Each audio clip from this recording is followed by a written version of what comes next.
So another lesson from Tai Chi is this idea of applying smart strength instead of dumb strength. These are Chinese terms actually that are used in the martial art and Tai Chi community, where there's a distinction between strength that you just apply, that's dumb, brute strength, and strength which is guided by your mind, right?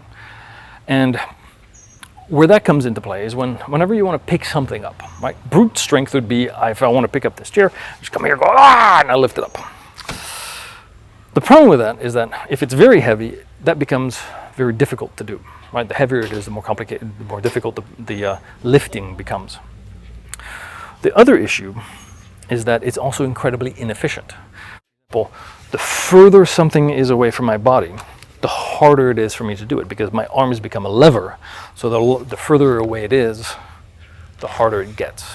So when you're trying to lift something heavy, the first problem is if there's distance between yourself and the thing that's heavy. So the first thing you want to do is come up as close as possible to the object you're trying to move. Whether it's an object or a person, you have to stop thinking about how do I move this into the final position that I want.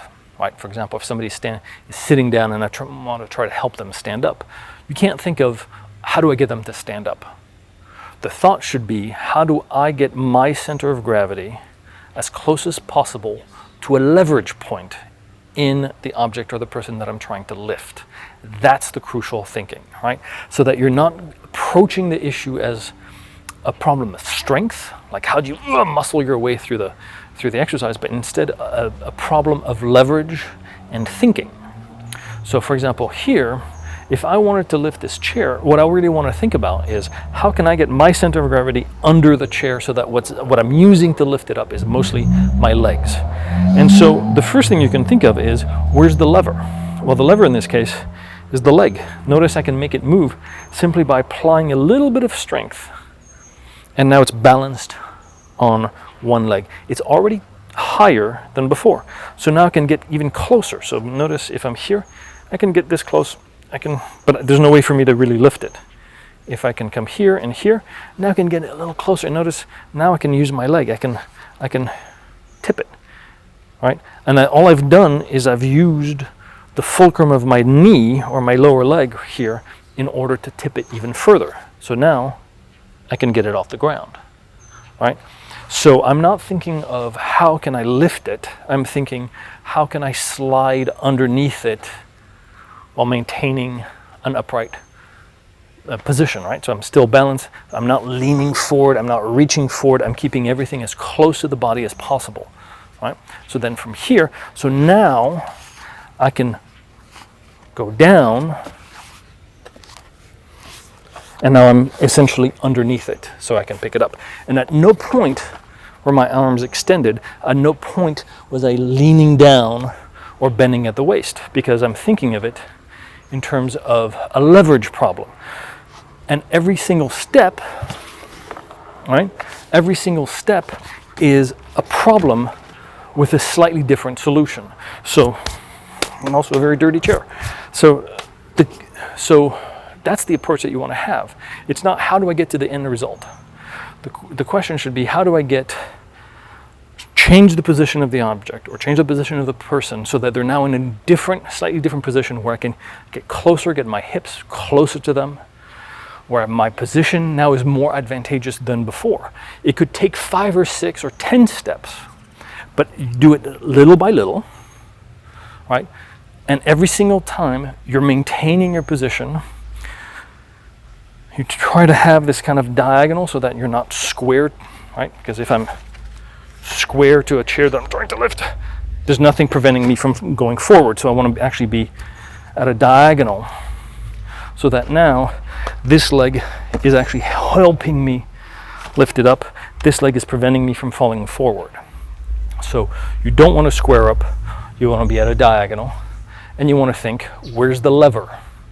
Where's the place where I can apply force that's going to change the shape or change the relationship between myself and the object I'm trying to move. And then from there, I'm going to step. So this is not fixed. It's not you do it once and then you try from here. You change it, and then you move, and then you move, and then you move, and then you move, so that you're constantly changing your relationship to the object you're trying to move. so that you're constantly trying to bring your hips underneath the center of gravity of the object that you're moving, right? And this is where a lot of the training in Tai Chi is that developing that sensitivity. So that mindset of how do I move the other person while maintaining the vertical, but also how do I become sensitive to where the center of gravity is in the object or the person I'm trying to move. Because the more I know where that center is, the less energy I need to bring.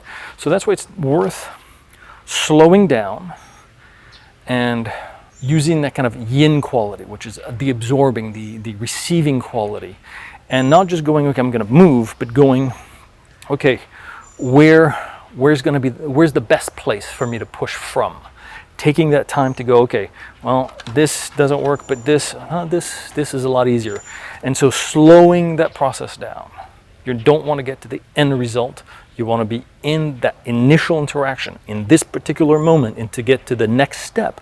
Where do I need to be and where do I need to push? That's what's important. So that's a crucial idea. It's a mental difference. No situation is going to be the same. So there's not like there's one secret that you can learn that's going to allow you to lift something heavy. It's a mindset shift that needs to happen. It's thinking of your relationship with the object, not you. How can you where's your strength?